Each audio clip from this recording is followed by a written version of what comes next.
Hey folks, this is Doc. Welcome back to Theology Circus. I want to take a break from our hermeneutics thing just for a quick little video to cover a topic we've been dealing with in church.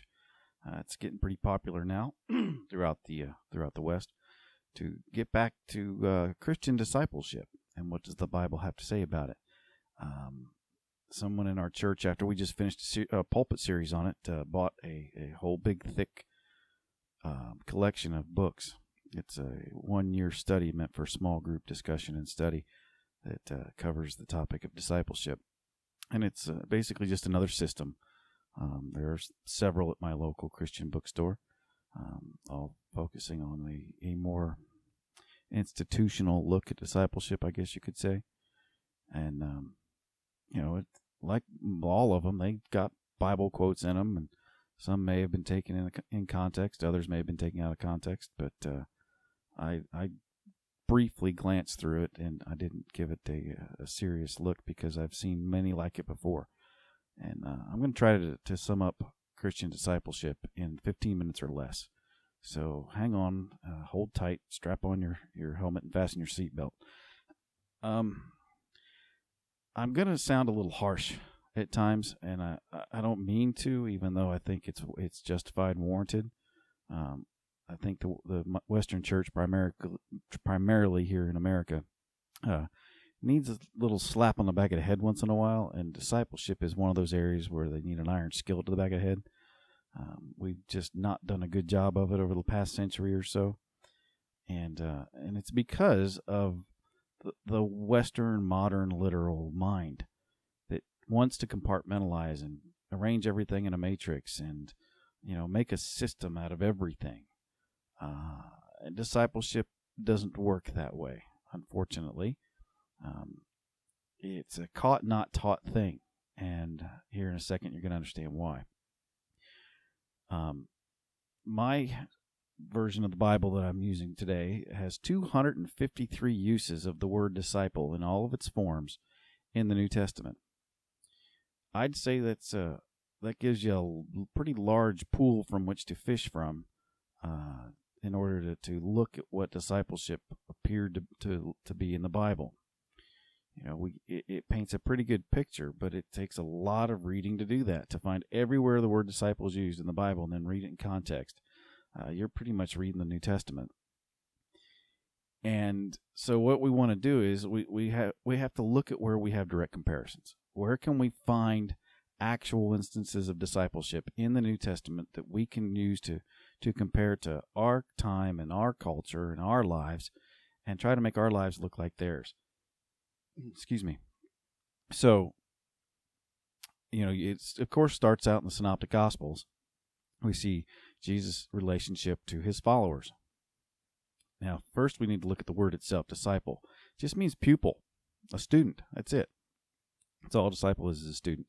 And there's been, a million sermons preached and a ton of teachings taught and scads and volumes of books written about what it means to be a Christian student or pupil and what that's supposed to look like. Apprentice and master, Jedi and Padawan is a popular Star Wars idiom I've heard used recently. That's not what it looks like in the Bible. Christian discipleship is not meant to be a institutional kind of experience. It is simply Christian friendship. That's it. That's what that's the picture the Bible paints for us of New Testament discipleship. It's just Christian friendship. Well, what's that mean? Well, it means that in every area of your life, every single day, when people are watching and when people aren't watching, when people are listening and when people aren't listening, when you're by yourself or in a group, whether they're Christian folks or unsaved folks or atheists, Buddhists, or whoever you're surrounded with, every place, every time, at all times, you represent Christ with respect to what the Bible shows us his life looked like. And so when you're around other Christians, they can both look up to you as a role model as well as encourage you to be a role model for you to follow.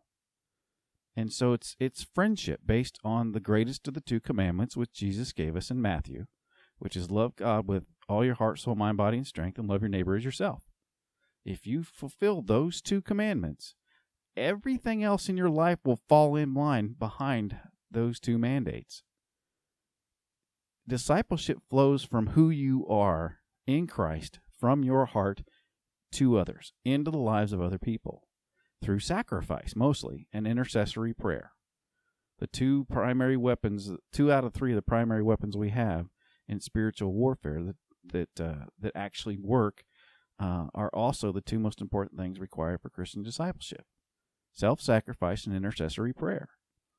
If you love the people you're around as commanded, but both as a byproduct of having Christ in your heart,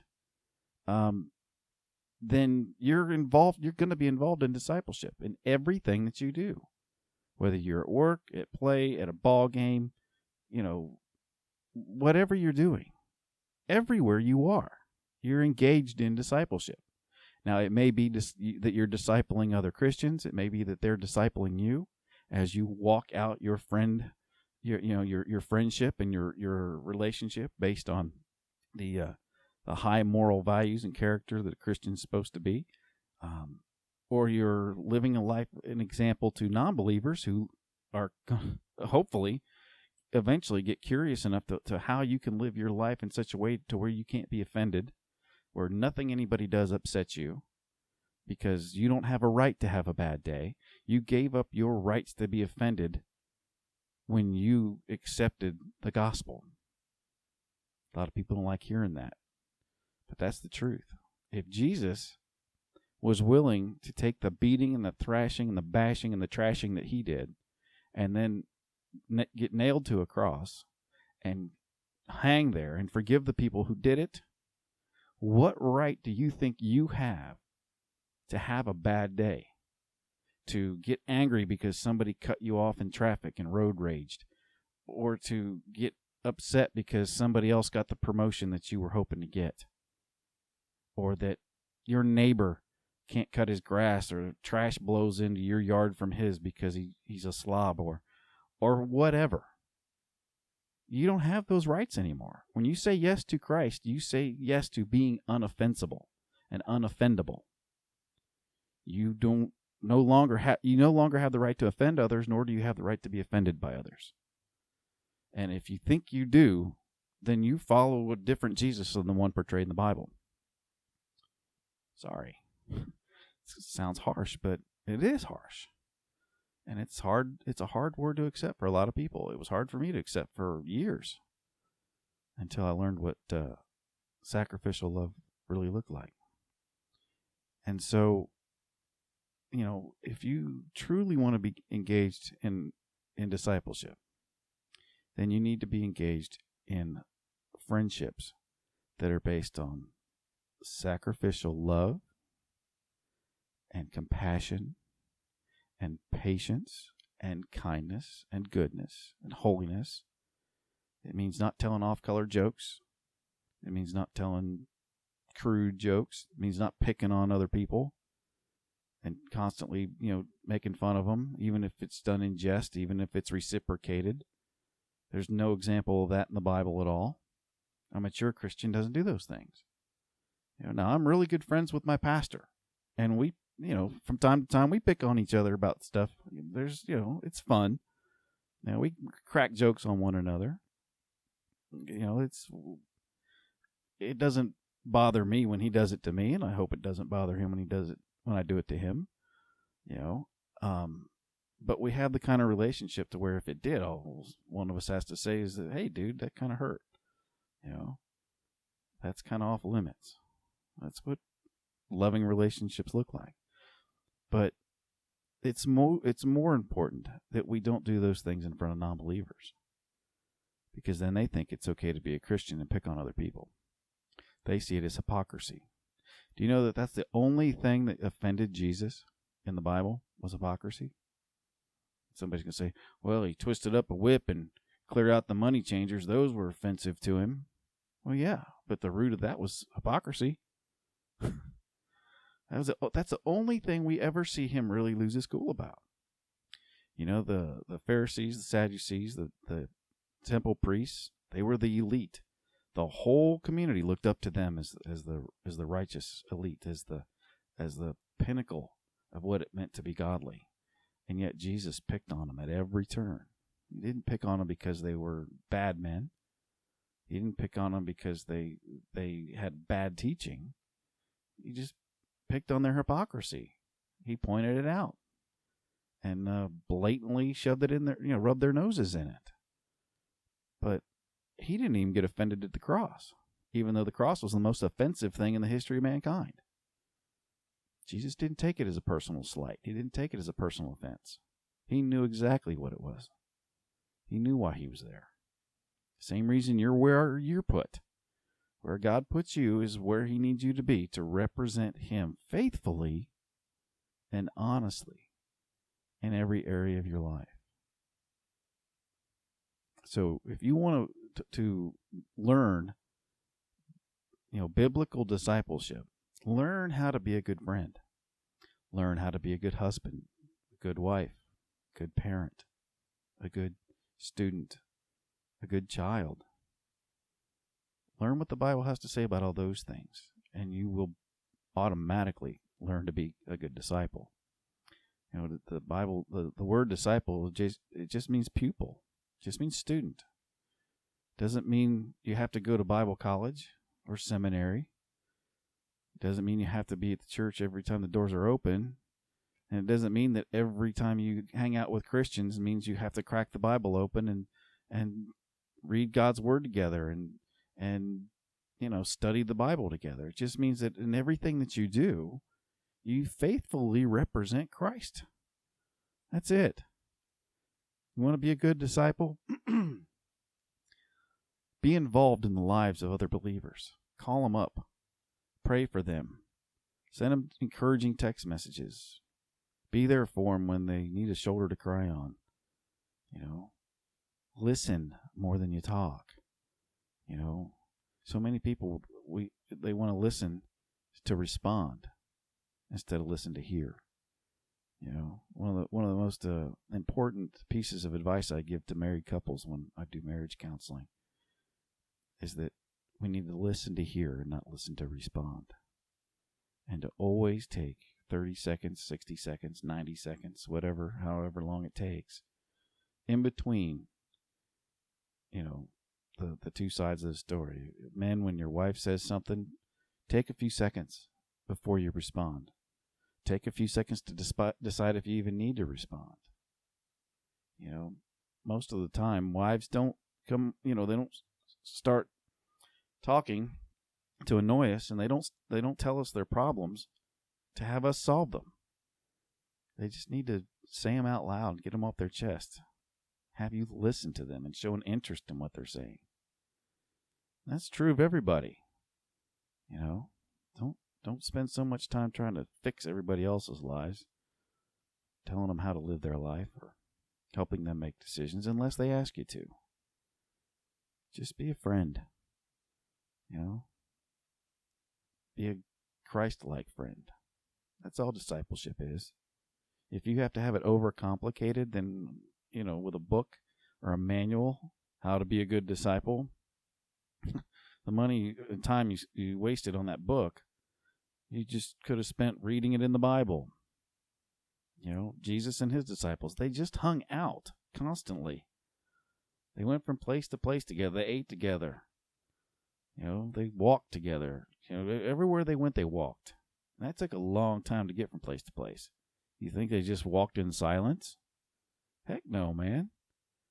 They clowned around, they horsed around, they laughed, they cried, they shared, sorrows, they shared triumphs and losses, and they just hung out and were just people together. And the Bible says that all the books of all the world can't contain everything that Jesus said and did. It's because he did a lot of walking and a lot of talking and a lot of doing things along the way, and I'm sure he was pretty adept at being able to find life lessons in the simplest things of everyday life. He's probably better at that than anybody. And I would have loved to have been able to hang out with him and do that kind of stuff. So why don't you be that kind of guy? Be that kind of gal people want to hang around with, so that non-believers can see the Christ in you and wonder why you never get offended. Wonder why you are always hopeful and cheerful, even amid times of pain and suffering. I get asked all the time, how do I do it? I live with chronic pain. Just 2 weeks ago, I got another diagnosis that's going to affect me the rest of my life. It doesn't define who I am. Jesus defines who I am. And if I'm going to, if I say he lives in me, then he's got to live through me and come out of me, out of my deeds, actions, words, my thoughts. It's all got to be his. It's about surrender. If you haven't learned to surrender your life to Christ, then you're following a different Jesus than the Bible portrays. That's mostly what it is. It's what the Christian life is. It's surrender. It's your life for his. It's an exchange. It's free because you didn't have to work for it. You didn't have to earn it. You don't earn it with your works. But it still costs you everything. It's just a simple exchange of his life for yours. And if you're going to live his life, you live it sacrificing it for the benefit of others. Everything that you own, everything you will own, all the money you make, the home you have, or not have, the car you drive, everything you have has to be available to God for him to use as he sees fit, not as you feel is the right thing to do. Geez, don't get led around by your feelings. That'll wind you up in hell real quick. So, to be a disciple is to be a good friend. Be a good dad, good mom, good child. Learn from the people who are wiser than you. Teach those who are more foolish than you. And live a life worthy to be called a follower of Jesus. And make people wonder why you're so strange. We're supposed to be. We're strangers. We're supposed to be a peculiar people who do things upside down from the way the world does them, who looks at the world upside down from the way the world looks. We're supposed to look strange. Why? Because we don't react to things the way that the world does. We react to things the way Jesus would have reacted. So, I want to wrap this up. I almost made my 15 minutes. Y'all have a super day. Go out there and be like Jesus to somebody who doesn't know him yet. Go out and love each other. Love somebody that doesn't look all that loving or lovely or lovable. Show them who Jesus is. Don't just tell them. We'll see you.